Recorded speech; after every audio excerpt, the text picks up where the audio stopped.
Okay, hello everyone, I'm Michelle and I'm with John and Jesse and we're gonna go through Airbnb. So we'll get started. So first we'll go over an overview of what we're gonna talk about today. First we're gonna start with the history of Airbnb and how they were a disruptive innovation and how they differentiate from their competitors. And then we're gonna talk about some of their current strategies they're using. And then we're gonna get into our case study, which is party houses and safety, and Airbnb's response to party houses, and then we'll wrap it up with what Airbnb is doing next. So to start with a really brief history of Airbnb, it started in 2007 with two roommates who were looking for a quick way to make some easy money. They couldn't make rent, so they rented out their air mattress in their living room, and they realized that they had a lot of interest in it, and so they turned it into Bed and Breakfast in 2008. And they later changed the name to Airbnb. Over the years, they innovated and created their online platform around 2011, which has gained them a lot of success. And then in 2020, they became a publicly traded company and were valued at $100 billion. And then in 2021, Airbnb and Vrbo created their community integrity program and partnered with each other to combat party houses, and we're going to talk about that later in the presentation. So first, we wanted to go over some fast facts about Airbnb, and we wanted to open it up to the class and see if anyone had any ideas of how many countries and regions Airbnb has listings in. You can just like call out your thoughts. 80 countries. 80? 65? 7. 7? 30. 100? 30? Yeah, 40. 100's close. There's a lot. 105. More than 105? 150? They have about 220 plus countries and regions that they have listings in. Anyone have any idea of how many active listings? 150,000. 150,000? 151,000. Price is right. 2,000? Any others? 152. 152? 500,000. Just going up? Yeah. They actually have 6 million worldwide. 6 million. So, and you have any idea of, as of February 22, how many hosts have earned in total? So not Airbnb, but the hosts themselves. Say 4 million. 4 million? Yeah. Not everybody has it. 3 billion. 3 billion? 3 billion's close, but so far. 6 billion? They have earned a total of 150 billion. Wasn't close. You have the billion right, you're close. So anyway, we wanted to give us some fun facts just to show how big Airbnb is and just how valuable they are as a company. So we'll get into how they were a disruptive innovation. So first we'll talk about, in the textbook, they defined a disruptive innovation as an innovation that leverages new technologies to attack an existing market from the bottom up. So essentially what Airbnb did was they took the low end of the hotel industry market and they really dove in there and tried to gain a footing there. So their original market was to individuals looking to create a solution to an existing problem, which was expensive 1-2 night stays at hotels, which can be like $200, $300 depending on what hotel you're staying in. So they were competing with hotels like Marriott and Hilton and offering a low-cost solution to individuals who didn't really want to pay a high price. And so they were offering, air mattresses in their living rooms, couches, spare bedrooms. But over the years, they've grown using their leveraging their technology skills through their successful online platform, and now they list houses and they earn a lot more money that way, and they try to they're marketing more of long-term stays versus short-term stays, so that's something we're going to get into later with their current strategies. And in doing this, they were able to circumvent the traditional entries to barriers that the hotel industry has, which is owning a big plot of land, building a building, and staffing it. So now we have a quick video just showcasing some unique stays that you can stay in at Airbnb before we get into how they differentiate. Oh no. Okay. It was supposed to work, but let's see. Oh no. We'll get it going.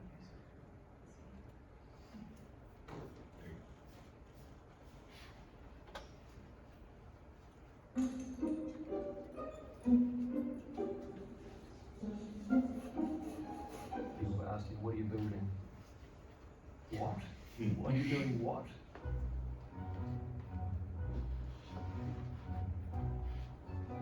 Windmill was our original plan, but there was not enough wind here, and then came some wine. People thought it was an insane idea, and then a little bit more wine. Everyone was building little cottages, so we built a boat. An antique wagon, a russet potato. With construction, there's always things that go wrong. We had to take the doors off to actually get the bed in. It's a bit like giving birth to a baby. You see it, water pushing, it's gonna go, it's gonna go.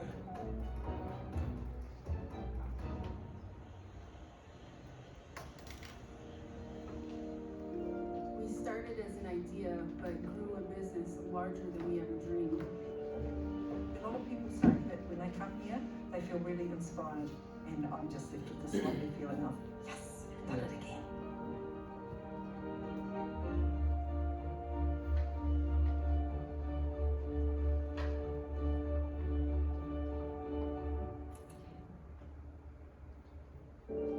Why not a boat?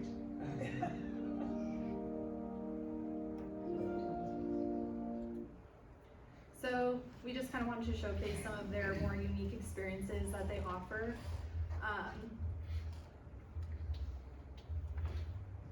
So how do they differentiate? So as we've mentioned, some of their competitors are hotels like Hilton and Marriott, but they also have competitors like Vrbo, which also offers vacation rental homes, and then also TripAdvisor, just connecting individuals to places to stay.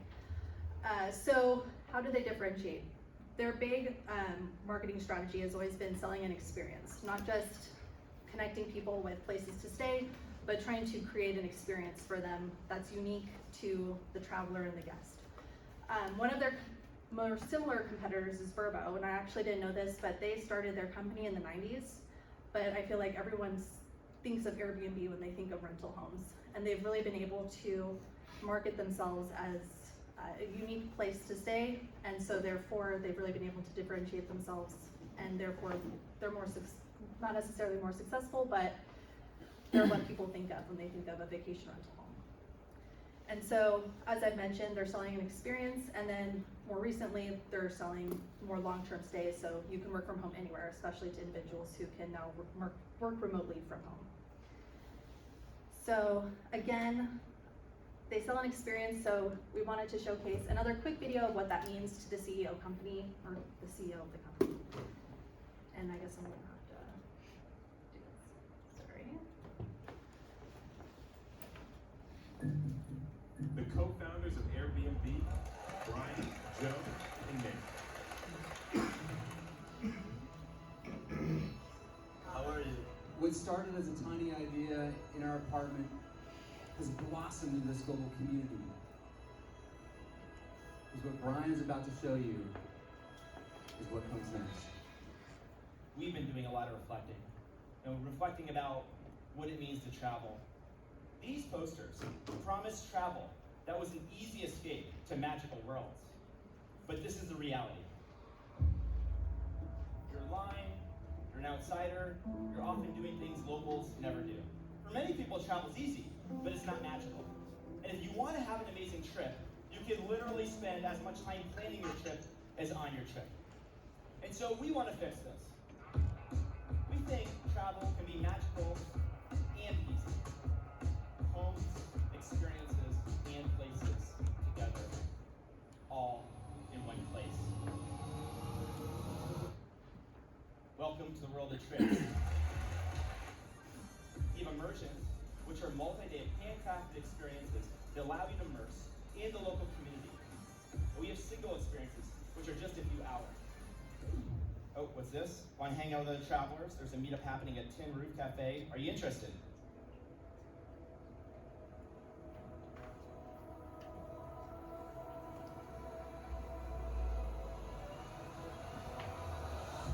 There's more. All this comes together in a single app. And if you have a passion, if you have an interest, or if you have a hobby, you can share your community with others in the world. Because you see, travel has never really been about where you go, but it's about who you become. Even from when we started, we've really always been about a trip. The magic is, always was, and always will be in the people. Technology doesn't have to be a threat to people or replace people. But most importantly, everything that we do and everything we will do will be powered by people.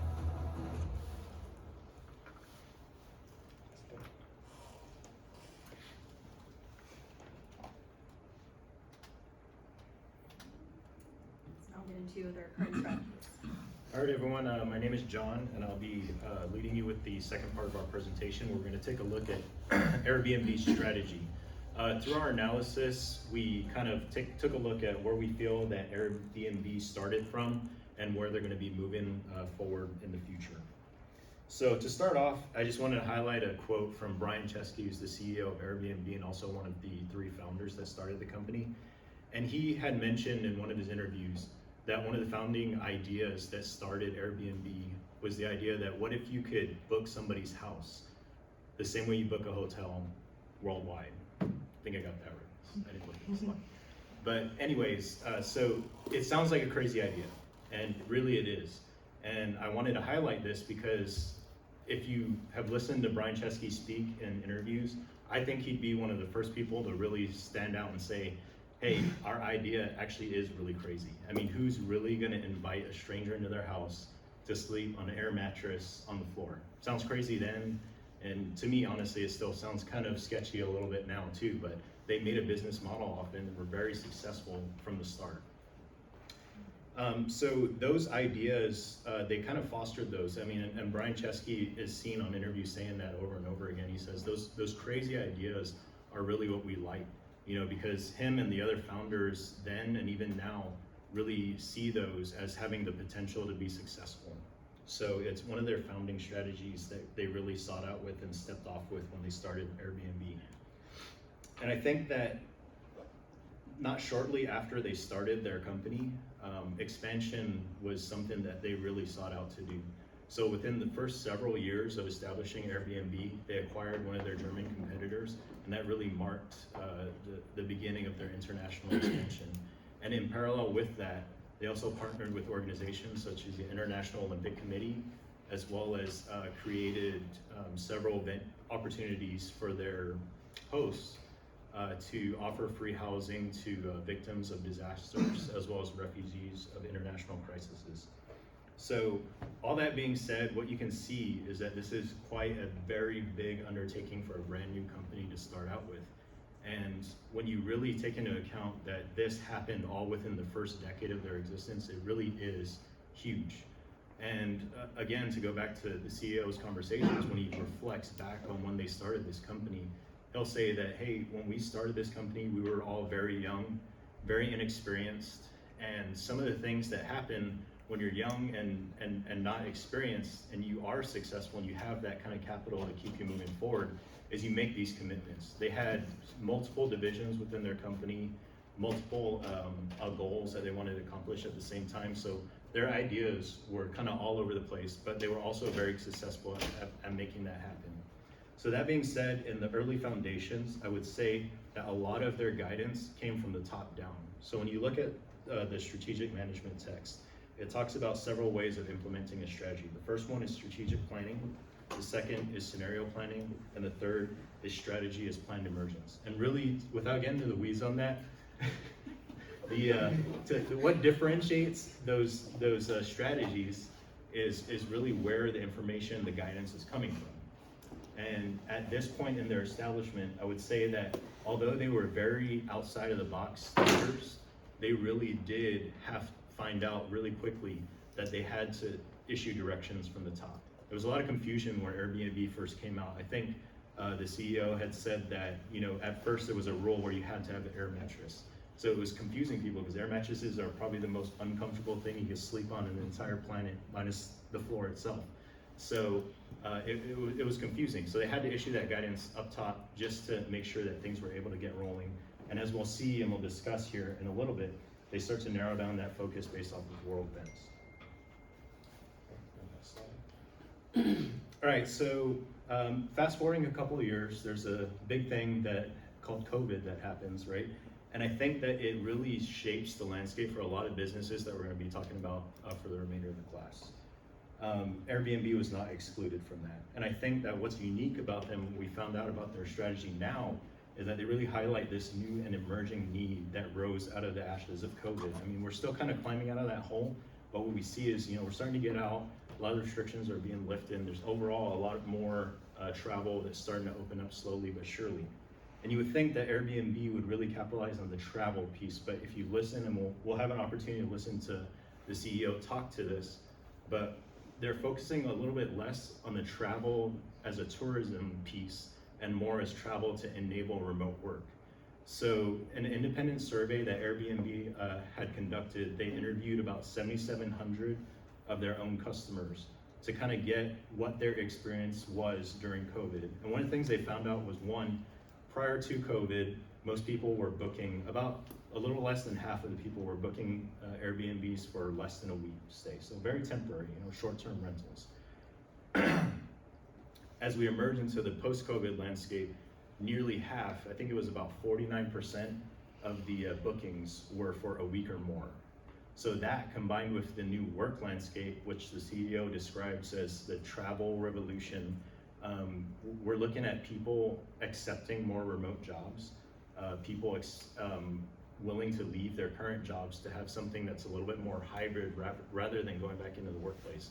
And Airbnb really wants to capitalize on that and really provide a means for people to work from anywhere in the world. And that's what we're seeing as their long-term focus moving forward with their strategy. And we'll see that with the features that they highlight in this next video.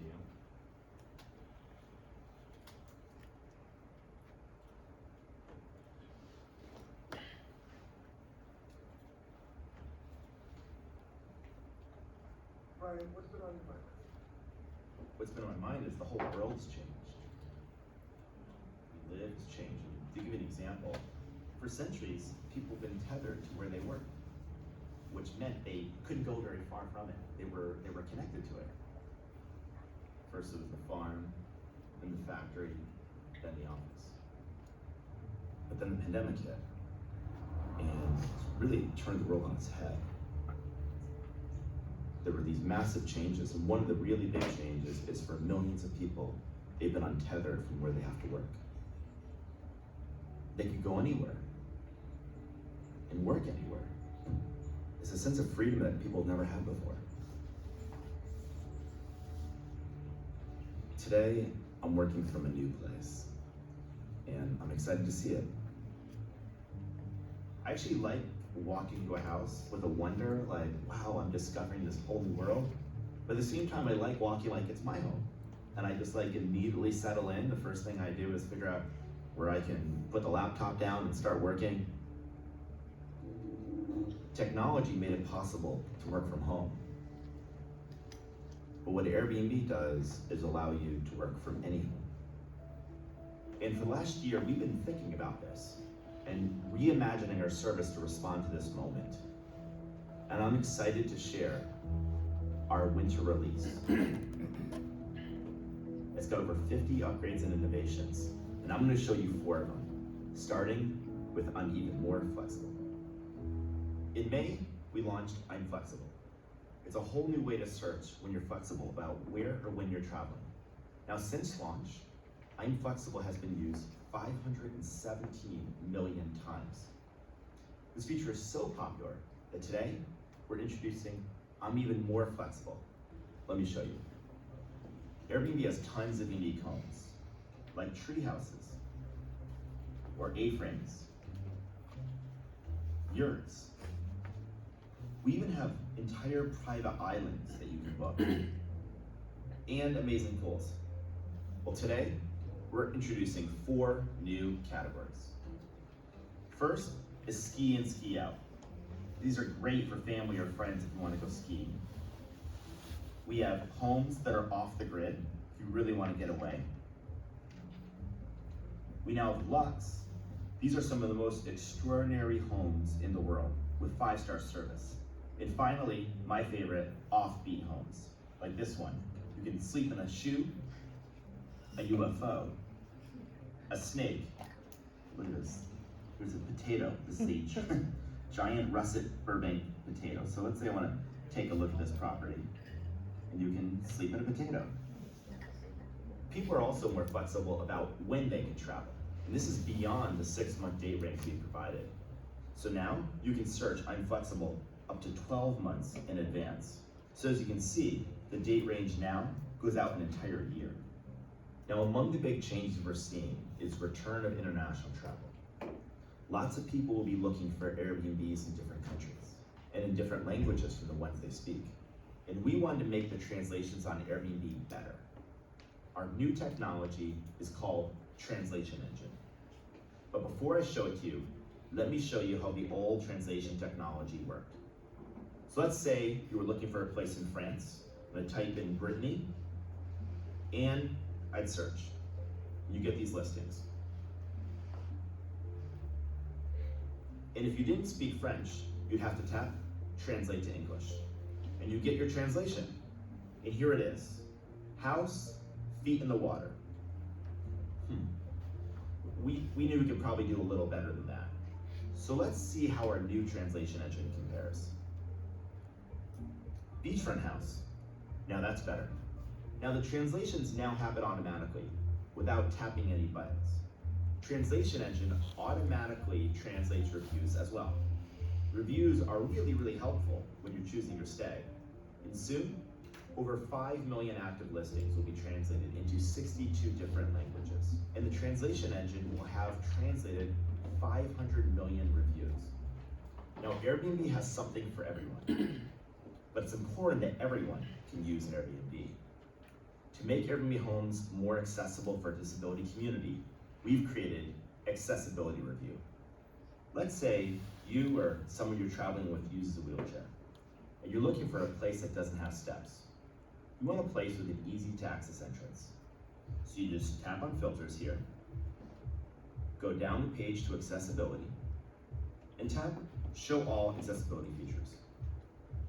Then select the features you need, like a step-free guest entrance or a wide building entryway. We offer 13 accessibility features you can search for. Now, based on your selection, you would only see homes with step-free guest entrances and wide entryways, like this one.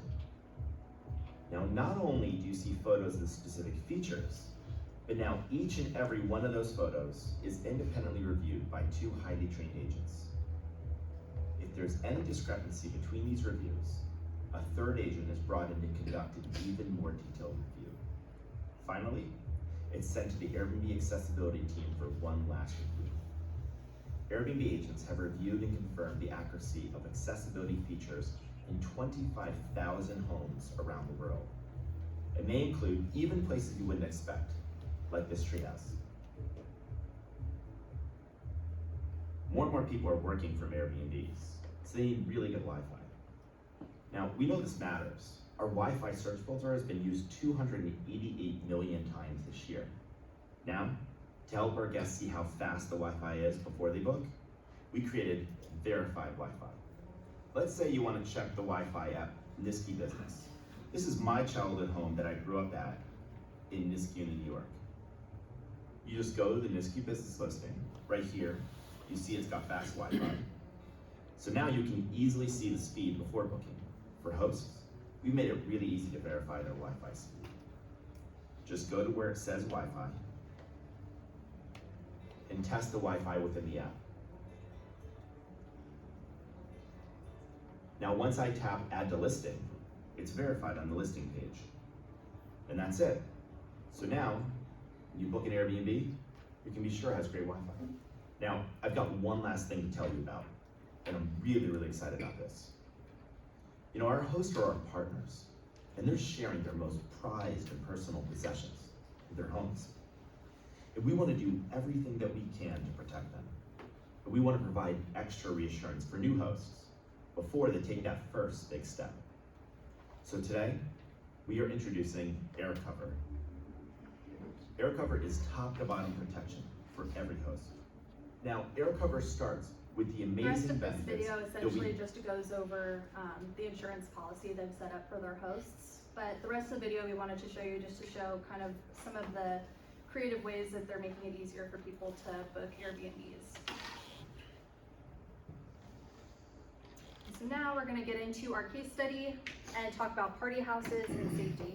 Before we get into what the problem is and some examples of party houses, we wanted to ask if anyone has any experiences with party houses in rental homes, have any thoughts on it? Yeah, Ally? Yeah, I mean, it's like a good idea. I feel like, you know, like, cause I've done one a few times over COVID, have like a house with friends, but, you know, like, you're always worried about if like the neighbors are okay with it, or, you know, you're always worried about like the noise levels and stuff like that, so I could see that being an issue, and also being a neighbor of a house like that, I would probably have trouble with that, so.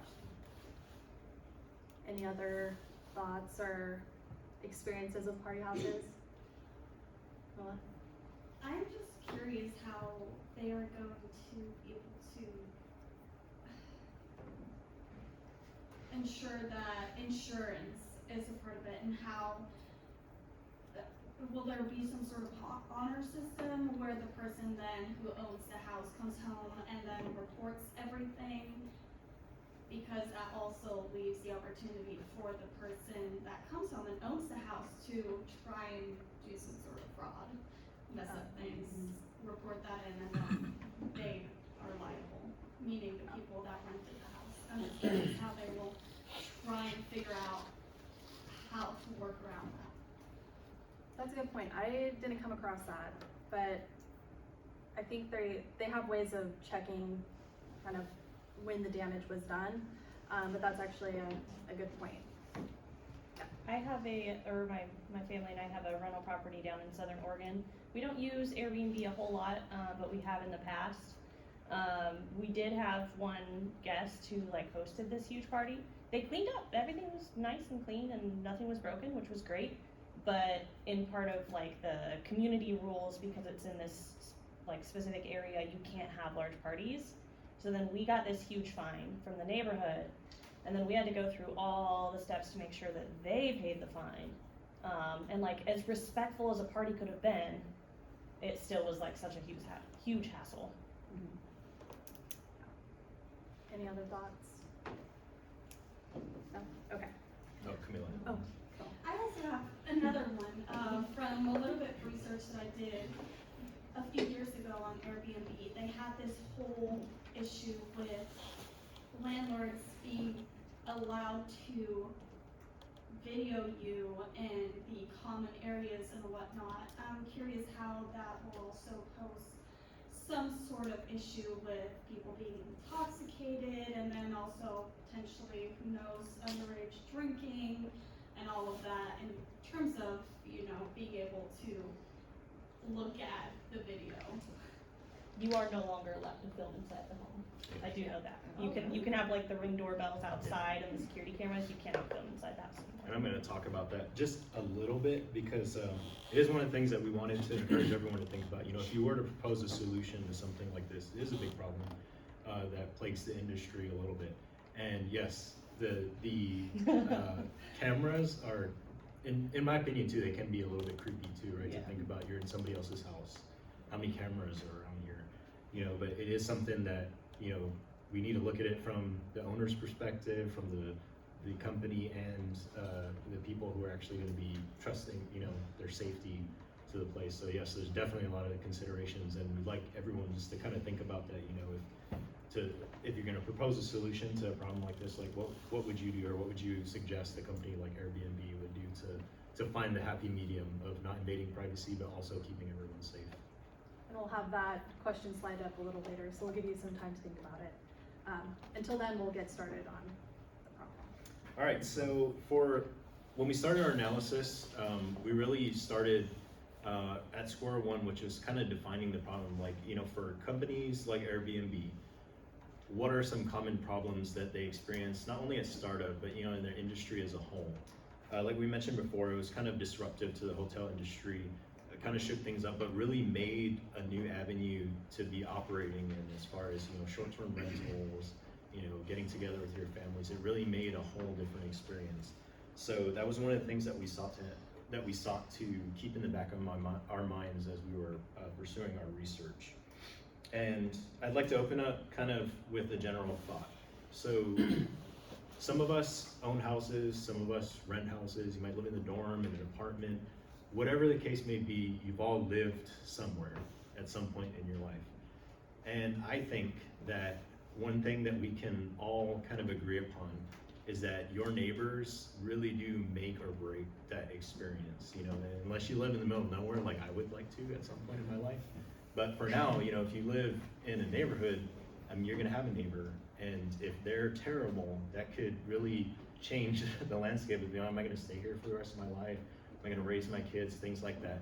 So it really is a big deal, and you know, it really does affect the dynamic not only of your personal life, but if you were to start a business like this.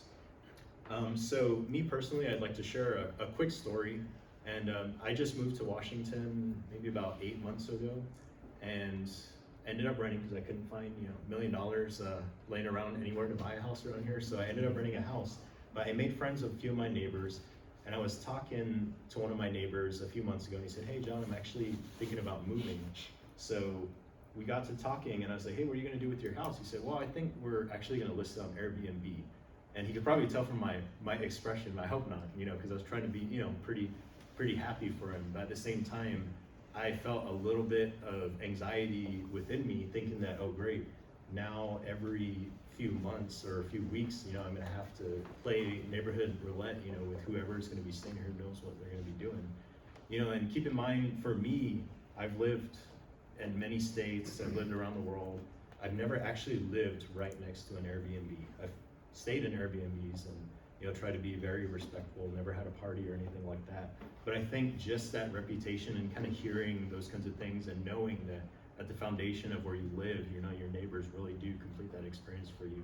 It was something that I really thought about. And it was something that when we were doing our research, we thought that really plays into some of the problems that companies like this see when they're going throughout their business. So in general, you know, for companies like Airbnb, you have those general complaints that are just like that. So you talk about your parking issues that you have in neighborhoods, your property lines, your property damage, things like that, the parties. Those are the kind of common ankle biters that they see that I feel like they also did kind of plan ahead for and kind of place these things into their regulations as they started out, but it wasn't until things started to get worse and worse and worse that they kind of had to adjust with the times. So really quickly, just wanted to go through Airbnb's stance on party houses, and I didn't know this, but I figured it was kind of generally, you know, in most hotel agreements or rental agreements, you know, you can't have big, you know, unauthorized, they say unauthorized, that's such a broad term, but you know, I'm sure if something happens, you know, that conversation will come up a lot more quickly, but you know, unauthorized parties were always banned in Airbnb properties. So it was something that they had built into their foundation, as we're gonna see later through our analysis of a few of the issues that they had with party houses over the years. It was something that they had to quickly adjust to make sure that they actually had some sort of element of control over it as the years went on. So, next slide. So this first case that we studied, it's definitely not the first time an Airbnb property has had a party occur that had an incident, but I would argue that this is definitely one of those tipping points that forced the Airbnb leadership to really start running with their regulations and kind of publicly announce, you know, a party ban and things of that nature to really get out to the public and create awareness over this problem that they were experiencing. So this particular issue happened in 2019, Halloween night, in a suburb outside of San Francisco in California. So the end result were 5 people ended up dying and multiple others were injured when a party got a little bit rowdy and turned into a shooting. So the way I wanted to analyze this was kind of go through a few issues and perspectives from different viewpoints to attempt to pull out some of the information from this case. So first of all, I want to look at the platform. So one of the questions that we asked ourselves when we were researching this topic was, did Airbnb innovate themselves into this problem? And I would say they didn't, because the issue of house parties kind of predates, you know, a lot of, I mean, all of us and this business and all those kinds of things. But I think what they did was they made a very convenient way for people to kind of skirt the system. You know, instead of having to go do this in person, Now you have a convenient way for, maybe you have an older friend who's old enough to go get an Airbnb account, has multiple reviews that are positive, and can get this awesome place in San Francisco to have a good party. So there's definitely, I don't think it was intended that way, but they, you know, inadvertently created a very convenient way to at least organize a spot to have a party. Now keep in mind that when you look at these cases, if you decide to read into this particular party, it wasn't just the fact that they were able to get an Airbnb. I mean, social media itself was really what pushed this party's popularity, you know, over the edge and got all the interest into this party. So combination of Facebook, Instagram, Snapchat, like everything that was big at the time was working together, you know, to make this a reality. So there was a lot of factors that went into how the party came to be. Secondly, I want to take a look at the perspective of the owner. So the owner claims that when the reservation was made for this party, that the customer had told the owner that they were planning on having a small family reunion for about a dozen people. Now, I don't know about you guys, but that was like the first red flag for me. I was like, family reunion, a dozen people, that's, I don't know, I have a really big family, so a dozen people would be like maybe a small barbecue for me. So I was like, I didn't realize, I was like, man, that's a small one. So I would have been, you know, already questioning it from that point. But you know, that's still not enough to say, hey, you can't rent my property because you can't have a, you know, I mean, let's say I had some concrete things to discriminate against this person. I could understand how that would still move forward. So how the owner eventually found out that there was a big party going on at their house was they received multiple noise complaints and kind of advisories from the neighborhoods, you know, their neighbors. They were close to the neighbors, so neighbors had sent a message that, hey, you probably want to take a look at your house. And the owner had one of the security cameras installed outside of their house and saw that, you know, there were way more than 12 people present, you know, and things were starting to get out of hand. So they decided to call the cops on their own property. You know, by the time the cops got there, the damage was already done, the shooting had already started, but, you know, had the owner not taken that initiative and, you know, called the cops, who knows how far this would have gone, they potentially could have avoided a larger catastrophe. Third, the legal aspect of it. I mean, we brought it up very briefly, you know, about the cameras. I'll say that me personally, using Airbnb internationally, it seemed like it was pretty much a norm, at least the properties that I saw, to at least see you walking into the house. So while there's no formal check-in process, the owner did put in their, you know, description that when you check in, when you show up at the time you're supposed to show up, I'm at least going to count you as you're coming in to make sure that the amount of guests that you say you're bringing. You know, and if you're going to have visitors, that's okay, but let me know. You know, so it seemed to be pretty cordial, but, you know, at least for that, from my opinion, from what we were discussing, you know, those kinds of things, maybe the company could provide a little bit more training, you know, on what they can and can't do to make sure at least that they're aware. And I'm sure it exists, but, you know, moving forward, things like this happening, you know, what's the response? What's the right response going to be? Is it more training?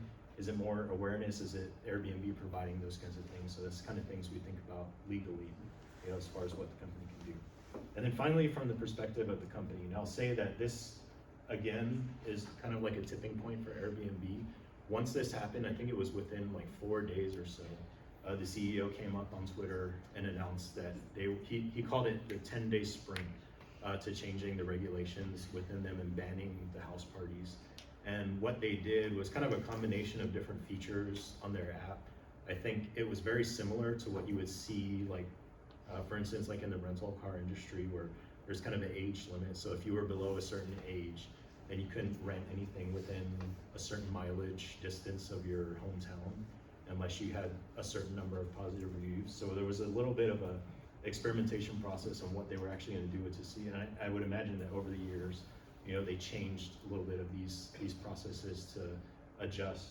But, you know, it's kind of hard, you know, and it's one of the things that we discussed. It's hard to balance that legality, privacy, and what's right. You know, what can they actually do? What's too far, you know, to where they're kind of innovating themselves into a hole. So all important things to consider when you look at cases like this, and we'll get a chance to look at a more recent case here with Jesse that Jesse will bring us to, and she'll also wrap it up with the response that the company took as a whole.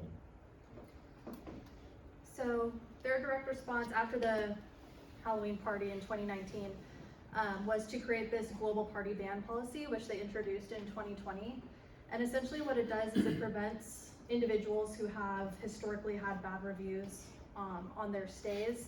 It would prevent them from making one night or 2 night reservations right around major holidays, or even like last minute reservations right before a holiday. And the major holidays that they implemented it on were New Year's Eve, and that was implemented worldwide in their listings in all the other countries, including the US.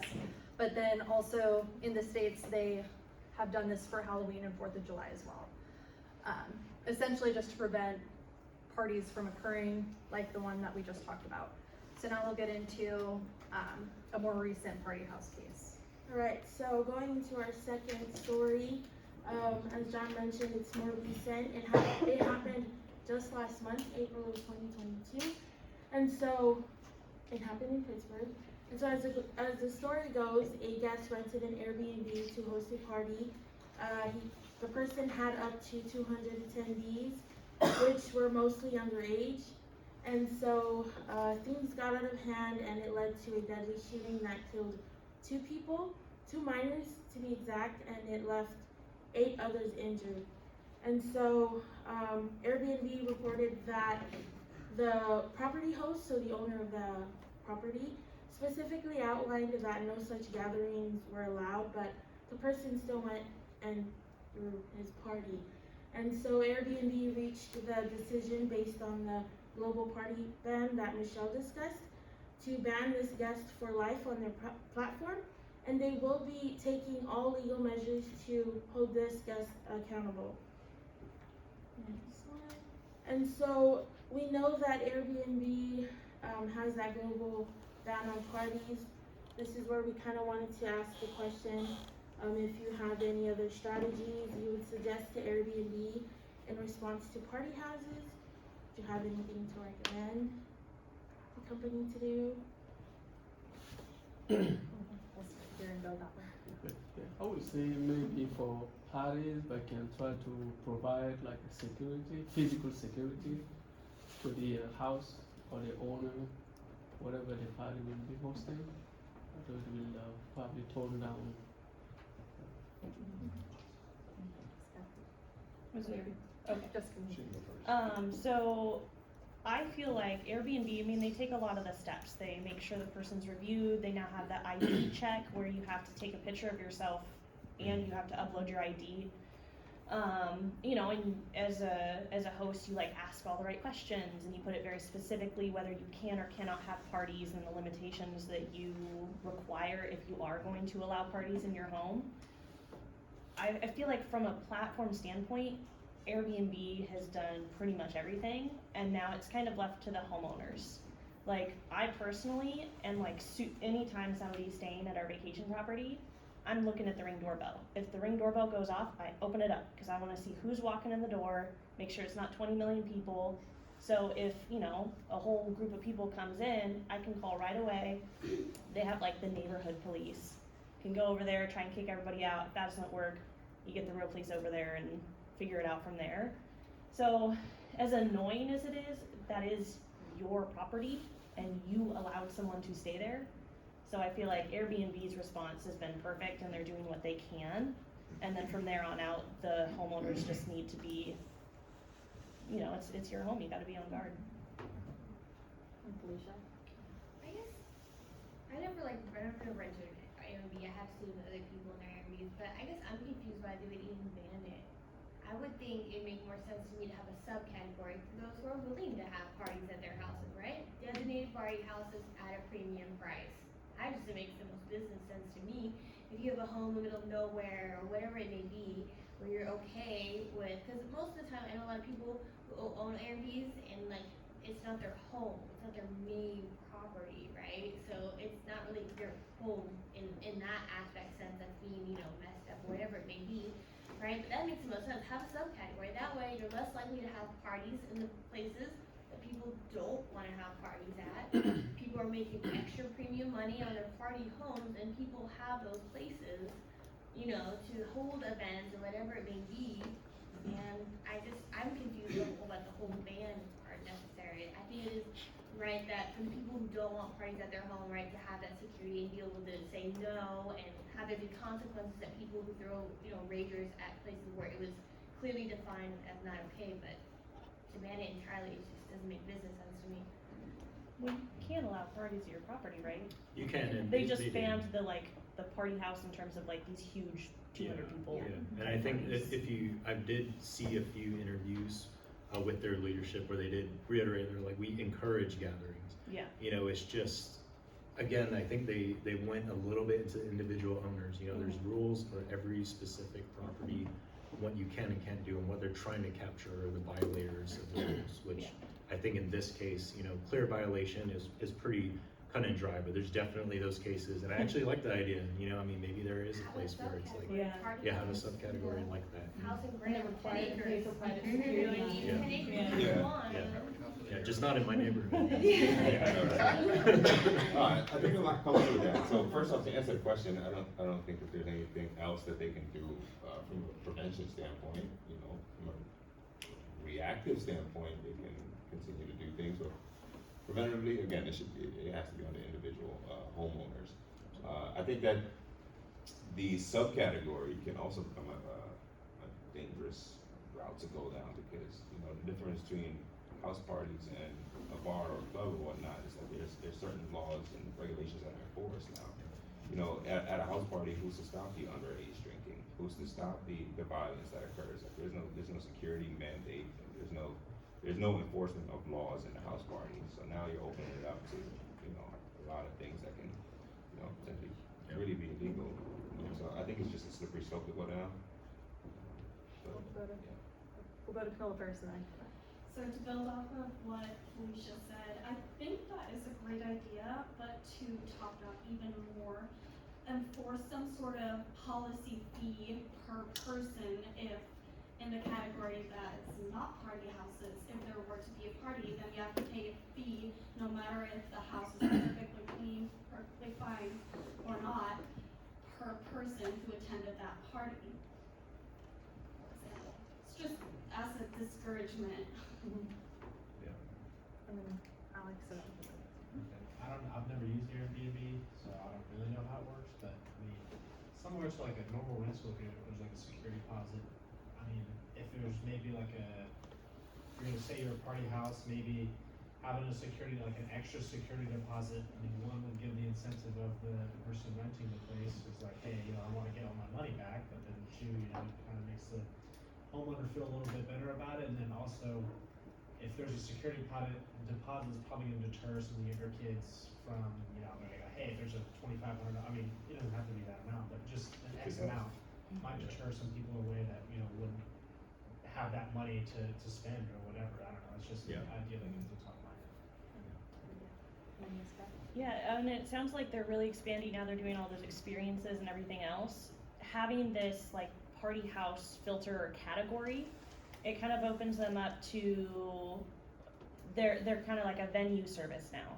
So it's just like booking a venue for a party where the hosts are required to upload their HOA documents that says they're allowed to have, parties with loud music, and there's the large security deposits and everything that you would normally do if you were gonna book some, grand 21 birthday bash, and it would just be on Airbnb where somebody has this great huge house and you wanna rent it out and have all your friends, but then there's just the extra security measures as if you were booking it anywhere else. I think that's a great point. So now we'll move on and, sorry.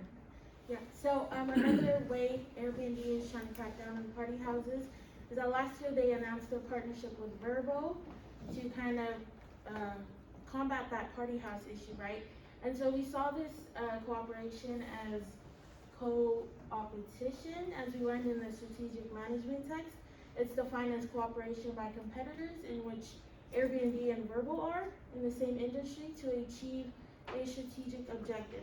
So the program that they announced to be working on last year is called the Community Integrity Program, in which they'll work with a third-party intermediary to develop a process to share information on permanently banned properties that have repeatedly violated community policies. So it allows them to share information so that way they could take appropriate action.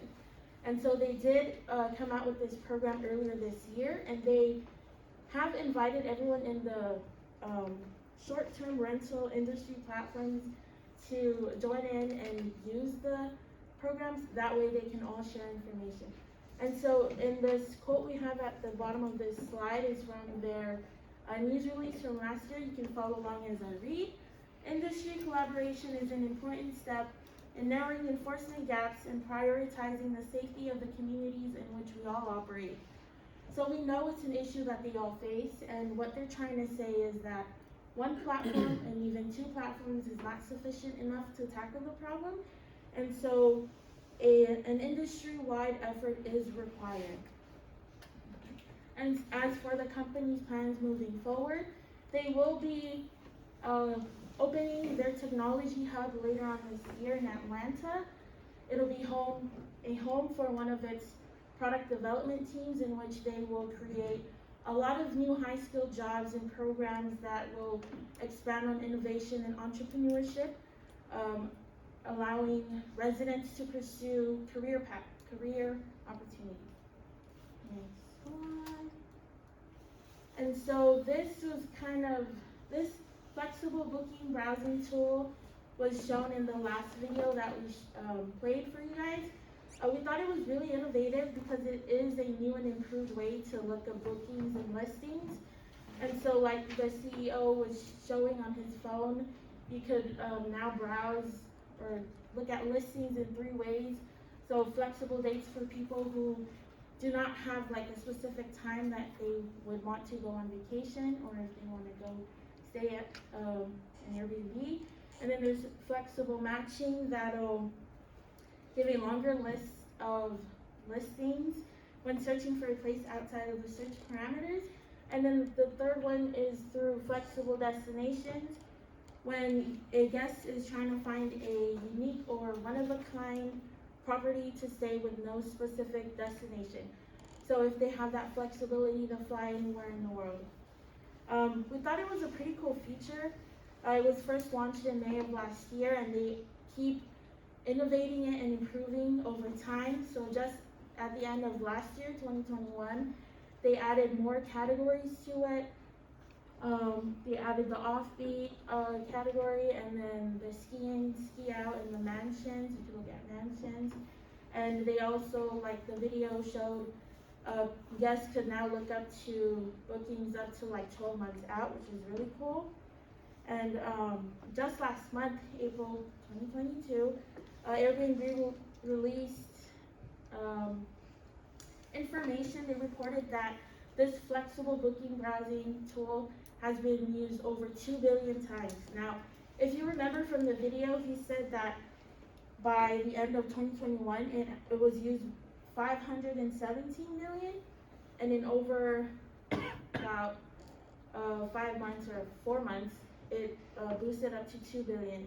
And it just shows how successful this is now, and just how people are buying into this Airbnb experience that Airbnb is trying to sell. And you know, we're going into the summer. You can also leverage using this flexible booking tool if you have the time, the flexibility and the time and the money to experience staying in a boot, a UFO, or a potato, or even a mansion. You can definitely do that this summer. And that is the end of our presentation. If you have any comments or questions.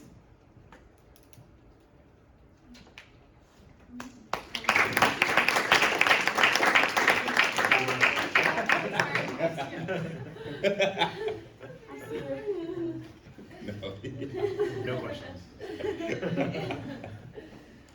What you got? Well, my question really was, I guess it kind of reminded me, because you said party, the whole party house thing, but this is not party house necessarily. I